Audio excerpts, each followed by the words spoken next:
The wind howled across the jagged cliffs of Maine's rugged coastline, carrying the salty spray of the Atlantic as Evelyn Harper stood at the edge, her face twisted in a mask of righteous fury. With a guttural cry, she shoved her eldest son, Cyrus, over the precipice, watching as his body plummeted toward the churning waves below. Moments later, her younger son, Ben, leaped after him in a desperate attempt to save his brother, their screams swallowed by the roar of the ocean. Yet what happened next would shatter everything she believed. Cyrus and Ben Harper had grown up in the quaint town of Bar Harbor, where lobster boats dotted the harbor and the air always smelled of pine and sea. Their father had died young in a fishing accident, leaving Evelyn to raise them alone on her modest salary as a schoolteacher. She was a pillar of the local church, her life governed by strict biblical principles that emphasized family, faith, and tradition. Cyrus, now 25, was the artistic one, a painter whose vibrant canvases captured the wild beauty of the Maine landscape. He had moved to Portland for college but returned often, his quiet demeanor hiding a secret that gnawed at him. Ben, 23, was studying environmental science at the University of Maine, passionate about ocean conservation, with an infectious laugh that could light up any room. The brothers were inseparable, sharing a bond forged in the fires of shared loss and mutual support. From a young age, Cyrus knew he was different. In high school, while his friends chased after girls, he found himself drawn to the quiet strength of his male classmates. It terrified him at first, especially knowing his mother's views on what she called unnatural sins. She often quoted Leviticus during family dinners, warning against the moral decay plaguing modern society. Cyrus buried his feelings deep, dating a few girls to keep up appearances, but the charade crumbled when he met Ryan in college. Ryan was a fellow art student, with kind eyes and a gentle spirit that made Cyrus feel seen for the first time. Their relationship blossomed in secret, filled with stolen moments and whispered promises. Ben discovered Cyrus's secret by accident, walking in on a phone call where Cyrus confessed his love to Ryan. Instead of judgment, Ben offered a hug and his unwavering loyalty. "You're my brother, Cyrus. Nothing changes that," he said. But Ben had his own hidden truth. He too was gay, having realized it during a summer internship where he fell for a colleague named Lucas. The brothers confided in each other, finding solace in their shared struggle. They dreamed of a day when they could live openly, but fear of their mother's reaction kept them silent. Evelyn's world was black and white. Anything outside her faith was a threat to be eradicated. As the years passed, the pressure built. Cyrus introduced Ryan to the family as a friend, but Evelyn's suspicions grew. She noticed the lingering glances, the way Cyrus's face softened around him. One evening, after church, she confronted Cyrus in the kitchen. "I know what you are," she hissed, her voice trembling with rage. "It's an abomination. You'll burn for this." Cyrus, tears streaming down his face, tried to explain. It wasn't a choice. It was who he was. Ben rushed in to defend him, admitting his own orientation in a burst of solidarity. "Mom, we're both gay, but we're still your sons. Please try to understand." Evelyn recoiled as if struck, her face paling. "Both of you? This house is cursed. I won't let Satan take my boys." That night, Evelyn prayed fervently, begging for guidance. In her mind, twisted by fear and dogma, she convinced herself that drastic measures were needed to save their souls. She planned a family outing, a boat trip to reconnect with God's creation. The brothers, sensing her distress but hoping for reconciliation, agreed. As the boat rocked on the waves off the coast, the confrontation erupted. Evelyn accused them of betraying her, of destroying the family. In a fit of hysteria, she grabbed Cyrus by the arm and hurled him overboard into the icy water. "God will judge you," she screamed. Ben, horrified, dove in after him without hesitation. The waves crashed over them, pulling them under as Evelyn watched, convinced she had done what was necessary. But the ocean had other plans. Cyrus and Ben, both strong swimmers from years of beach summers, fought the currents together. Cyrus's lungs burned as he surfaced, gasping for air, spotting Ben a few yards away. "Hold on," Ben yelled, swimming toward him. They linked arms, treading water as the boat drifted away. Hours seemed to pass in the cold, their bodies numbing, but a fishing vessel spotted them just as exhaustion threatened to claim them. The crew hauled them aboard, wrapping them in blankets and radioing for help. As they shivered in the cabin, Cyrus whispered to Ben, "We made it. Together." The incredible part? They had drowned in their mother's eyes, cast out, rejected, but in surviving, they found a strength they never knew they had. Back on shore, Evelyn returned alone, her story crumbling under police questioning. She claimed it was an accident, but the brothers' testimony would soon reveal the truth. The incident made local news, sparking debates about parental rights, religious extremism, and LGBTQ+ acceptance. For Cyrus and Ben, it was the beginning of a new life, free from the shadows. Yet the emotional scars ran deep, forcing them to confront the betrayal of the woman who should have loved them unconditionally. In the days following their rescue, Cyrus and Ben were treated for hypothermia at a hospital in Portland. The sterile white walls and beeping machines contrasted sharply with the wild ocean that had nearly claimed them. Ryan and Lucas arrived within hours, their faces etched with worry. Ryan held Cyrus's hand tightly, whispering, "I thought I'd lost you." For the first time, Cyrus didn't pull away, embracing the comfort openly. Ben, meanwhile, leaned on Lucas, grateful for the support that had been hidden for so long. The brothers shared a room, their beds side by side, where they processed the nightmare. "How could she do that?" Ben asked, his voice breaking. Cyrus sighed. "Fear makes people do crazy things, but we can't let it define us." News spread quickly. Headlines blared. Mother accused of attempting to drown gay sons in religious ritual. Evelyn was arrested for attempted murder, her bail denied due to flight risk. In jail, she clung to her Bible, convinced she was a martyr. Church friends rallied around her, starting a fundraiser for her defense, labeling the brothers as troubled youths influenced by liberal agendas. Social media exploded with opinions.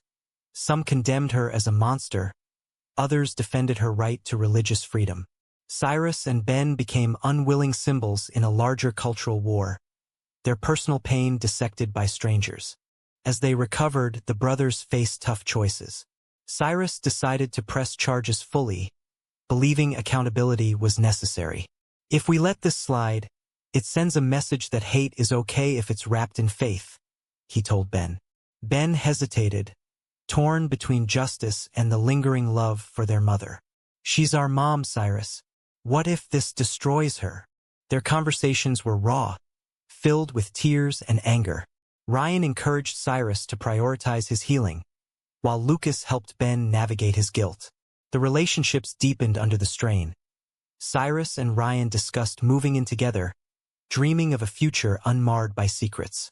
Ben and Lucas shared quiet moments, building trust amid the chaos. The pretrial hearings began, drawing crowds to the courthouse.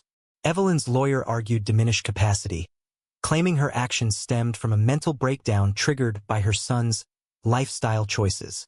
Witnesses from the church testified to her devotion, painting her as a loving mother pushed to the brink. But the prosecution presented damning evidence. Text messages where Evelyn ranted about cleansing her family, and the boat captain's statement confirming no accident. Cyrus took the stand first, his voice steady despite the tremor in his hands. "She said God would judge us as she pushed me over, but we're not the ones who need judging." The courtroom gasped, and Evelyn averted her eyes, unable to meet his gaze. Ben's testimony was even more emotional. He described diving after Cyrus, the terror of the waves, and the relief of survival.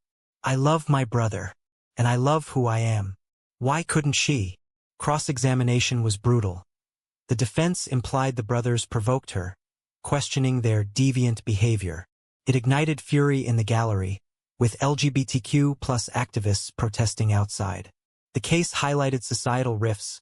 Conservative groups decried it as an attack on family values, while progressive voices called for hate crime enhancements. Cyrus and Ben received death threats and support letters in equal measure, forcing them to relocate temporarily. Through it all, their bond grew unbreakable.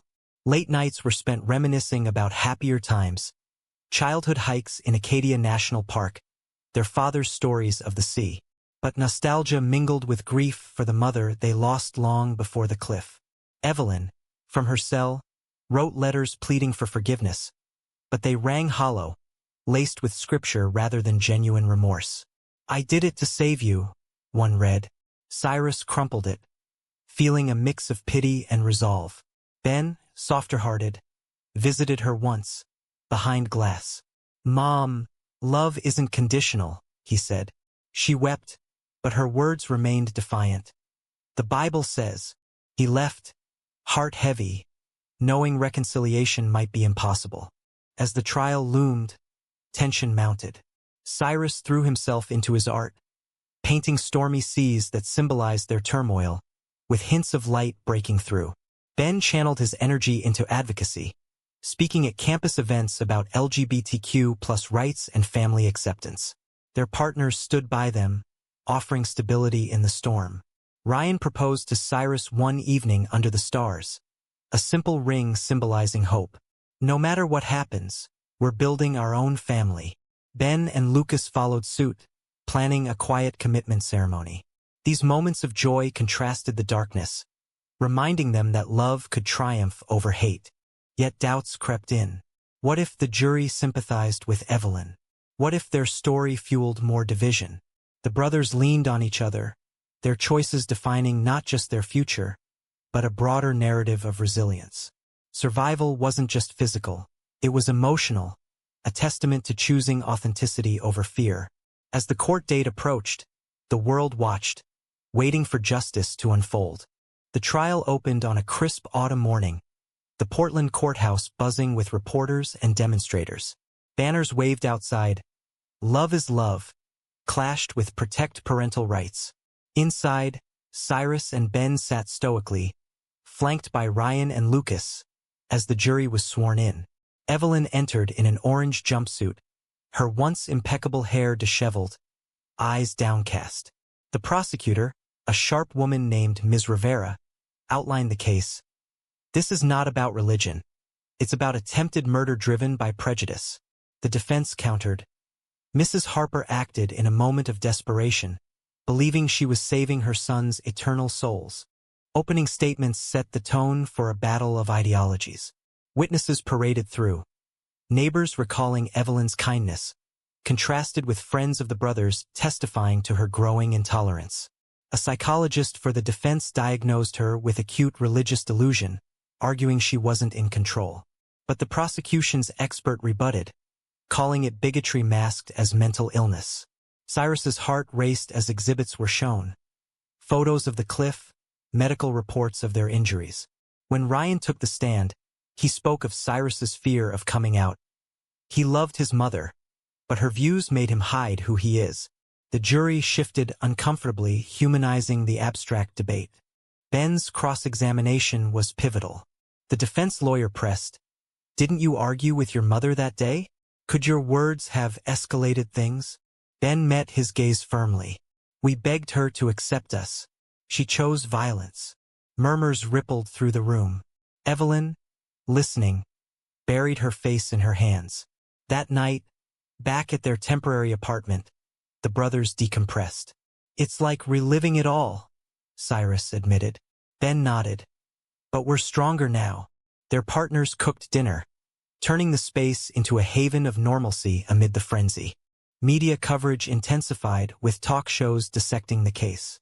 Conservative pundits framed it as government overreach into family matters, while LGBTQ+ advocates highlighted it as a wake-up call against homophobia. Cyrus and Ben granted one interview to a sympathetic journalist. "We're not victims. We're survivors," Cyrus said. "But no one should have to survive their own parent." The piece went viral, garnering support from celebrities and organizations. Yet it also amplified backlash. Evelyn's church launched a campaign portraying her as persecuted, raising funds that dwarfed the brothers' legal aid. Mid-trial, a surprise witness emerged. Evelyn's sister, Aunt Clara, who had distanced herself years ago. She testified to Evelyn's rigid upbringing in a fundamentalist household, where doubt was sin. She means well, but her love is conditional, Clara said, glancing at her nephews with sorrow. It added layers to Evelyn's character, humanizing her without excusing her. The brothers felt a pang of empathy. Their mother wasn't a monster, but a product of her environment. Still, choices had consequences. Ben confided in Lucas. Part of me wants to forgive her. Lucas squeezed his hand. Forgiveness doesn't mean forgetting. The climax came with Evelyn's testimony. She took the stand, voice quavering. I love my boys, but the Bible is clear homosexuality is wrong. I thought if I forced them into God's hands. She trailed off, tears flowing. Ms. Rivera cross-examined relentlessly. Did God tell you to kill them? Evelyn faltered. No, but to save them. The admission hung heavy, swaying the jury. Closing arguments were impassioned. The prosecution urged, hate crimes can't hide behind holy books. The defense pleaded, this is a tragic family matter, not malice. As deliberations began, Cyrus and Ben escaped to the coast, walking the beaches where their ordeal started. The waves crashed rhythmically, a reminder of their brush with death. Whatever happens, we've won, Ben said. We're living truthfully. Cyrus agreed, pulling Ryan close. They watched the sunset, symbols of hope in their embrace. Back in court after 2 tense days, the verdict arrived. Guilty on 2 counts of attempted manslaughter, with hate crime enhancements. Evelyn collapsed sobbing as sentence was deferred. The brothers exhaled in relief, but victory felt bittersweet. Post-verdict, emotions surged. Evelyn's letters turned pleading, begging for visits. Cyrus refused, focusing on therapy to unpack his trauma. Ben, ever the optimist, went once more. I forgive you, Mom, but I can't forget, he told her. She nodded, broken. I was wrong. Pray for me. It was a small crack in her armor, hinting at possible change. The case sparked legislative talks on protecting LGBTQ+ youth from parental abuse, with Cyrus and Ben testifying in hearings. Their story became a beacon, inspiring others to come out despite risks. Yet challenges lingered. Relationships strained under public scrutiny. Ryan and Cyrus argued over exposure, but love prevailed. Ben and Lucas planned their wedding, a quiet affair with chosen family. The brothers' choices, to forgive or not, to advocate or retreat, mirrored broader societal dilemmas. As winter approached, they reflected on their journey, from secrecy to survival, wondering if true healing was possible. Sentencing day arrived amid flurries of snow, the courthouse a fortress against the cold. Evelyn stood before the judge, her lawyer requesting leniency, probation, and counseling. The prosecution pushed for prison time, emphasizing the premeditation. Victim impact statements were read. Cyrus's voice cracked as he spoke via letter. You stole our trust, Mom, but you couldn't steal our identities. Ben, in person, added, I hope you find peace, but actions have costs. The judge, moved, sentenced her to 5 years with parole eligibility after 3, mandating therapy. Evelyn was led away, glancing back with regretful eyes. Outside, reporters swarmed. Cyrus and Ben issued a joint statement. This isn't about revenge. It's about accountability. We hope our story helps others. Support poured in, donations for LGBTQ+ shelters in their name, invitations to speak at conferences. But so did hate mail, reminding them prejudice persisted. They hired security, their lives forever altered. Ryan suggested a getaway. They escaped to a cabin in the woods, where Cyrus painted serene landscapes, purging his pain onto canvas. Ben hiked with Lucas, discussing future dreams. A home by the sea, perhaps adoption. Healing was nonlinear. Nightmares plagued them. Waves pulling them under, their mother's face looming. Therapy sessions unpacked layers. Abandonment issues, internalized shame. Cyrus confided in Ryan. Sometimes I wonder if I'm broken. Ryan reassured. You're whole, and I love every piece. Ben struggled with anger, lashing out at minor things, but Lucas's patience grounded him. The couples grew closer, their bonds tested and fortified. Cyrus and Ryan married in a small ceremony, Ben as best man, vowing eternal support. Ben and Lucas followed, their rings symbols of chosen love over blood ties. Society's response evolved. The case inspired documentaries, books analyzing the intersection of faith and family. Conservative circles decried it as anti-Christian, while progressives hailed it as a milestone. Cyrus and Ben engaged selectively, co-authoring an op-ed. Religion can be a source of love, not a weapon. It sparked dialogues in churches, some shifting toward inclusion. Yet backlash included boycotts of Cyrus's art shows, forcing him to pivot to online sales. Ben's research grants faced scrutiny, but allies rallied. Their resilience became legendary in LGBTQ+ communities, mentoring youth via hotlines. A year post-trial, Evelyn's first parole hearing loomed. She had undergone counseling, letters now reflective. "I've learned my faith was twisted by fear. I miss my sons." The brothers debated attending. Cyrus was wary. "Words are easy behind bars." Ben advocated. "Maybe she's changed." They went, sitting silently as she spoke. "I was blind. If released, I'll work to make amends." The board denied parole, citing need for more progress, but it planted seeds of possibility. Ben visited monthly, conversations tentative but honest. Cyrus joined once, emotions raw. "Why couldn't you love us as we are?" Evelyn wept. "I do now. Too late." Their lives flourished despite scars. Cyrus's gallery opening in New York drew crowds, his pieces evoking survival's beauty. Ben published a paper on ocean resilience, metaphor for his journey. Relationships deepened. Anniversaries celebrated with quiet joy, friends becoming family. Yet moments of doubt arose. Was justice served? Did exposure help or harm? They leaned on each other, choices echoing their growth. Ryan and Lucas provided anchors, reminding them love conquered.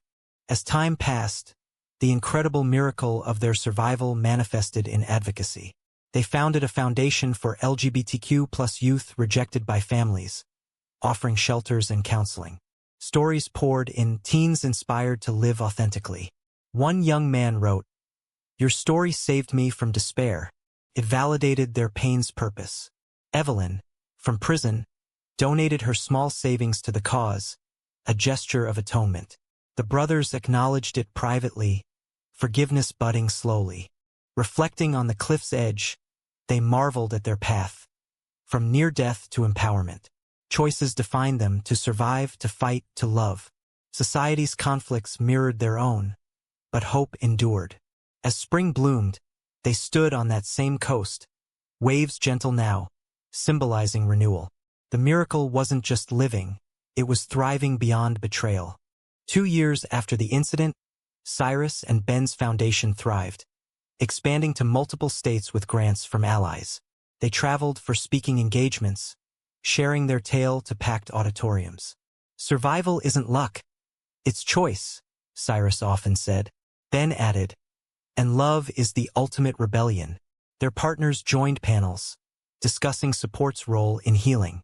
Ryan's design firm created logos for the cause, while Lucas collaborated on environmental tie-ins, linking personal and planetary resilience. Life normalized, holidays with friends, mundane joys like movie nights. Yet echoes of trauma lingered, managed through ongoing therapy. Evelyn's second parole hearing arrived. She had completed programs, volunteering in prison ministry with a reformed approach. "I've unlearned hate," she testified. Letters from counselors supported her change. The brothers spoke. Ben advocated release with conditions. Cyrus cautiously agreed. "If she's truly different, prove it."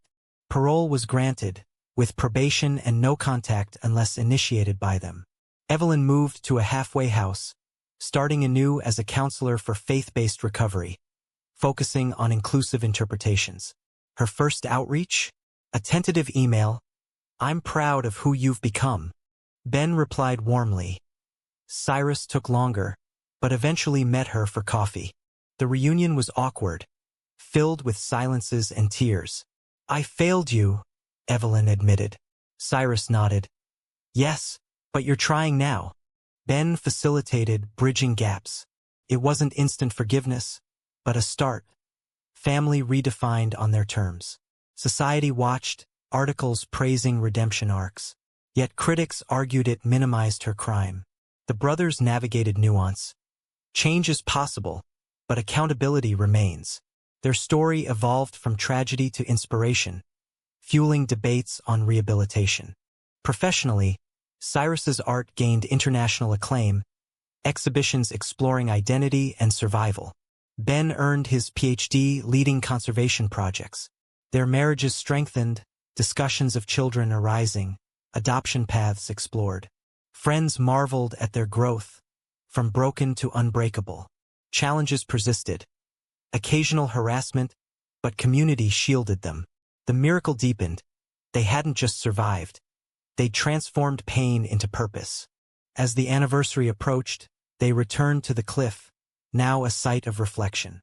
Waves below whispered memories, but fear no longer held sway. We drowned in her rejection, Ben mused, but resurfaced stronger. Cyrus smiled. And the incredible? Living unapologetically.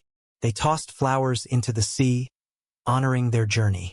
Evelyn joined tentatively, a fragile bond forming. Choices culminated here, from betrayal to tentative peace. In quiet moments, they pondered broader implications.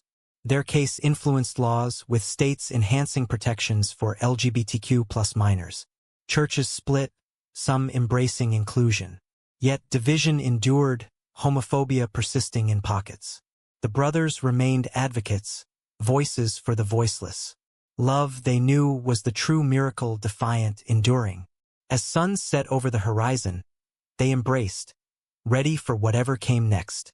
But was Evelyn's redemption genuine, or merely a product of consequence?